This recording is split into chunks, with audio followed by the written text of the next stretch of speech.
मुजफ्फरपुर से सटे हुए सीतामढ़ी जिला पड़ता है क्षेत्र, और दोनों जिला में बहुत पॉपुलर हो रहे हैं होम्योपैथी के चिकित्सक के रूप में, और जागरूकता भी करते रहते हैं, लोगों को इलाज करते रहते हैं। ग्रामीण में जा कर सबको जागरूकता करते हैं। अभी जो गर्मी का समय है इसमें चमकी बुखार बच्चे को हर साल होता है, और सरकार भी जागरूकता करते हैं, आप लोग भी जागरूकता करते हैं। चमकी बुखार से बचने के लिए क्या उपाय है, और माता और पिताओं से क्या अपील करना चाहेंगे? चमकी बुखार के लिए बच्चों को पहले धूप में न जाने। बच्चे धूप में खेलने से धूप लगने के बाद चमकी बुखार हो जाता है। बच्चे को घर के अंदर में है, उसको भरपूर पानी पिलाइए, भोजन ठीक ढंग से करे, और समूची स्नान करे। बहुत से देहात में क्या होता है, लोग जैसे कि बच्चा को छोड़ देता है, दिन भर धूप में घूमा और बस तबीयत खराब हो गया, उसको जैसे कि सन स्ट्रोक लग गया। अभी जो देख रहे हैं कि 10 साल के बच्चे को भी डायबिटीज हो रहा है, पर ओल्ड एज वाले को डायबिटीज हुआ करता था, युवा पीढ़ी बहुत ग्रसित हो रहा है, 10 साल के बच्चे को भी डायबिटीज हो रहा है। क्यों हो रहा है डायबिटीज? जी, इसका कारण है ये वंशानुगत बीमारी है और ये उपदंश की बीमारी है। होम्योपैथिक में इसका विस्तार से वर्णन है, लोग उस पर ध्यान नहीं देते हैं। होम्योपैथिक से दो जैसे MD किए हुए हैं, BHMS किए हुए हैं, उन लोग को भी डायबिटीज है। वो लोग क्या करते हैं, अंग्रेजी दवाई खाते हैं। वो अपने पैथ पर उनको रिसर्च करने का उनको समय नहीं है, उनको विश्वास नहीं है। ये वंशानुगत बीमारी है, उपदंश की बीमारी है, जो पीढ़ी दर पीढ़ी आ रहा है। अब जैसे कि जिसके बाबा को बीमारी था, बाबा को जैसे 60 बरस में बीमारी पकड़ा, 60 बरस जी गया तो लोग समझ गया कि वो बहुत उम्र होकर मरल थी। उसके बाद उसके बेटा को 40 वर्ष में जैसे पकड़ लिया। डायबिटीज देखिए, डायबिटीज, साइड का गेठिया, लकवा, ये एक ही बीमारी है, एक ही जहर है शरीर के अंदर में रह करके जो है किडनी खराब हो जाना, उसका मूल में जहर एक ही है, और उसका विभिन्न तरह से विभिन्न शाखा में उसका परिवर्तित हो जाता है। तो जिसको बाबा को बीमारी था, बाबा दवा नहीं खाया, 60 वर्ष की उम्र में मर गया, उसका बेटा को 40 वर्ष की उम्र में पकड़ लिया। वो जैसे कि जैसे डायबिटीज सबको नहीं पकड़ता है, किसी को गेठिया पकड़ लिया, किसी को साइटिका पकड़ लिया, किसी को लकवा हो गया, उसके बाद 10 साल ऐसे ग्रसित होते होते गेठिए पकड़ लिया, जैसे कि खिसियाते सुयाते जीवन काट लिया। उसका पोता को जाया, उसको आप 20 बरस में डायबिटीज है, साइटिका, गेठिया पकड़, लकवा पकड़ लिया। ये वंशानुगत बीमारी है। इस पर थोड़ा सा होम्योपैथी में ही इसका समुचित इलाज है। अंग्रेजी में तो कोई इलाज है ही नहीं। दवाई खाइए तो फायदा नहीं कर रहा, डॉक्टर ई जांच कराइए, वो जांच कराइए, ऐसे करिए, वैसे करिए, आपको दवाई फायदा नहीं कर रहा है, यह नहीं होगा, फलना जगह जाइए, चिना जगह जाइए, जांचे में लोग रह जाता है।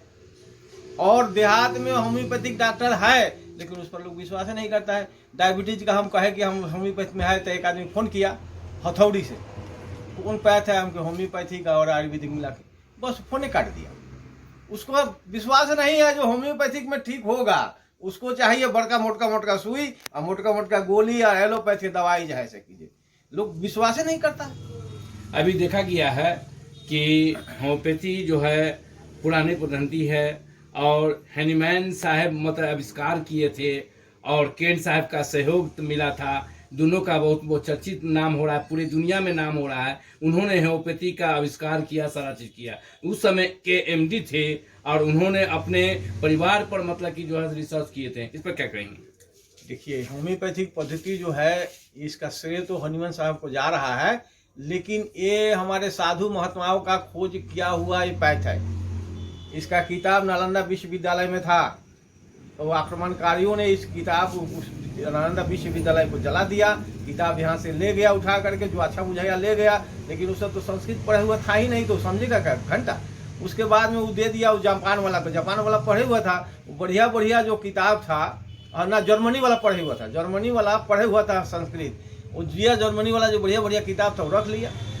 और यहाँ से जो महात्मा रिसर्च किया था, वो जाकर के वहाँ हैनीमैन साहब ग्रुप में जो है वहाँ जन्म लिया, और जन्म लेने के बाद वो जर्मनी के मेडिकल कॉलेज से जो MBBS पास किए, और जब प्रैक्टिस में गए तो एक को बीमारी ठीक नहीं होता तो प्रैक्टिस छोड़ दिए। आज के कोई डॉक्टर प्रैक्टिस नहीं छोड़ेगा, तुम्हारा बीमारी ठीक हो चाहे नहीं, हमको तो रुपया हो रहा है ना, तो नहीं छोड़ेगा प्रैक्टिस। उन्होंने उसके बाद में रिसर्च करना शुरू किया। सबसे पहले रिसर्च किए सिंकोना यानी चाइना पर, उसमें लिखा हुआ था किताब में, इसका स्थूल मात्रा में सेवन करने से जार देखे बुखार आ जाता है। तो हैनीमैन साहब के साले को मतलब फीवर हो गया था, उतार चढ़ाव हो रहा था। हाँ। उसी समय मतलब आविष्कार किया गया था चाइना दवा का। चाइना का सिंकोना उसका नाम है, चाइना भी दो नाम है उसका। तो वो इस पर वो रिसर्च किए, और इनका तो रिसर्च तो पूरी जन्म का था ही। जैसे वाल्मीकि मुनि दूसरा जन्म में आकर के जैसे कि जो तुलसीदास के रूप में वो रामचरितमानस लिखे, वही वाल्मीकि था जो तुलसीदास के रूप में आकर रामचरितमानस लिखे। आदमी वही है, और होम्योपैथ में भी वही है। और हनीमन साहब का जो चेला थे सुसलर साहब, वो देखे कि हमारे गुरु इतना अथी कर रहे हैं, उन्होंने एक मृत आदमी का शरीर जो है से डेड बॉडी का रिसर्च किया। उन्होंने देखा कि इसके अंदर में 12 को जो है से साल्ट है, इसी के हेराफेरी से बीमारी होता है। उन्होंने जो है से बाइकेमिक का आविष्कार किया। अभी जो धूप अभी है कड़ाके की धूप है, और इस लू का मतलब समय चल रहा है, लोगों से क्या अपील करना चाहेंगे? लू से धूप से बचे। कोई काम करना है 10 बजे के अंदर में काम धंधा खेत का जो करके घर आए, उसके बाद फिर काम में निकलना है तो 4 बजे के बाद निकले। धूप से बचे, पानी भरपूर पिए, स्नान करें, खाना भर पेट खाए। खाली पेट रहने से लू का जो है ज्यादा प्रकोप होता है। अभी देख रहे हैं युवा पीढ़ी तरह तरह के नशीला पदार्थ खाते हैं, लोगों से क्या अपील करना चाहेंगे, खासकर ये युवा? ये तो जो है देखिए, इसके पीछे भी जो है नशा जो करना है, नशा के पीछे शरीर के अंदर में एक तरह का वायरस है, वो न चाहते हुए भी उसमें जाती है। इसमें भी उपदंश की जहर है। इस पर हम रिसर्च कर रहे हैं, शुगर का रिसर्च कर रहे हैं। इसके अंदर में उपदंश का जहर है जो उसको मांगता है और चाहते हुए भी नहीं छोड़ पा रहा है। इसके लिए जो है जागरूक तो करना ही होगा। और इसमें होम्योपैथी का अच्छा दवाई है। होम्योपैथी में जो है इसका दवाई है जो नशा अपने आप छोड़ देगा। लेकिन होम्योपैथी उसका टेस्ट चेंज कर देगा। हाँ, उसका चेंज कर देगा। उस जहर होता है एक तरह का शरीर का ना, जैसे उपदंश का जहर होता है ना।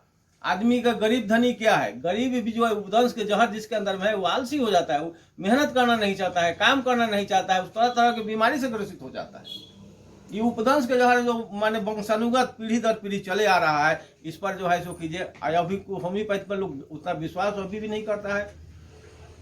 एलोपैथ का ज्यादा बोलबाला है, लोग सोचता है देहात। अब देखा जा रहा है कि अच्छे मतलब की क्वालिफाइड आदमी अब होम्योपैथी से इलाज करा रहे हैं। हाँ, अब सुधार हुआ है। लेकिन देहाती इलाके में जो देहात के लोग हैं, जो लोग ग्रामीण क्षेत्र में रहते हैं, उन लोग को अभी एलोपैथ में ही ज्यादा विश्वास है।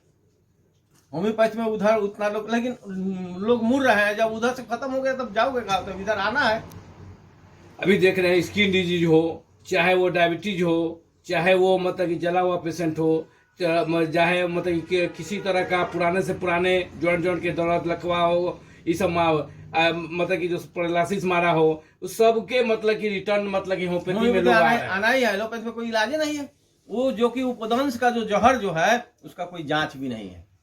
एलोपैथी वाला हर बात में जांच करता है, ये जांच कराइए, वो जांच कराइए, ये जांच कराइए, वो जांच कराइए। उसका कोई जांच भी नहीं है। उसको क्या जांच लिखेगा?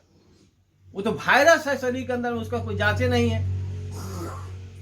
और जांच जो है, और एलोपैथ में क्या है, उसमें 3 चीज है, पैथोलॉजी, मेडिसिन और बोर्ड। तीनों मिल जाता है तो ये आप जो है सो कीजिए, इलाज कर सकते हैं। नहीं तो बोर्ड आपको कहेगा ये दवा कह दिए, मेडिसिन आपको कहेगा ये दवा कह दिए। और होम्योपैथिक स्वतंत्र पैथ है, इसमें डॉक्टर अपने विवेक से इलाज कर सकता है, दवा का चयन कर सकता है, पेशेंट को जैसे ठीक कर सकता है। एलोपैथ में ऐसा नहीं है। उसमें 3 चीज को मिलाना होगा, पैथोलॉजी, मेडिसिन और बोर्ड। बोर्ड क्या कहता है, उसमें हर बात में बोर्ड बच जाता है। और होम्योपैथी में बोर्ड की कोई जरूरत नहीं। आदमी अपने दिमाग से, जिसके पास दिमाग है वो जो है से कि ये समझ जाएगा, तो देखते पेशेंट को समझ जाएगा कि ये उपदंश का बीमारी है, ये उपदंश का पेशेंट है।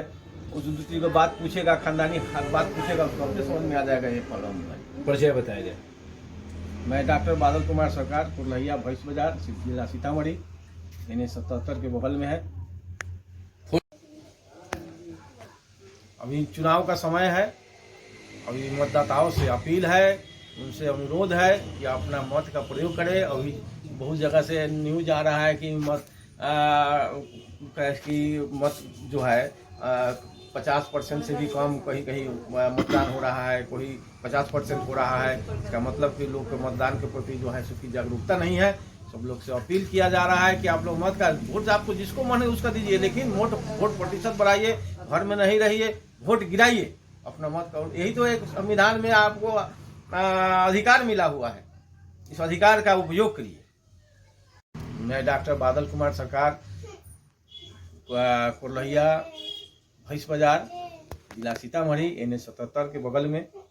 Mobile number 91 999 20 874।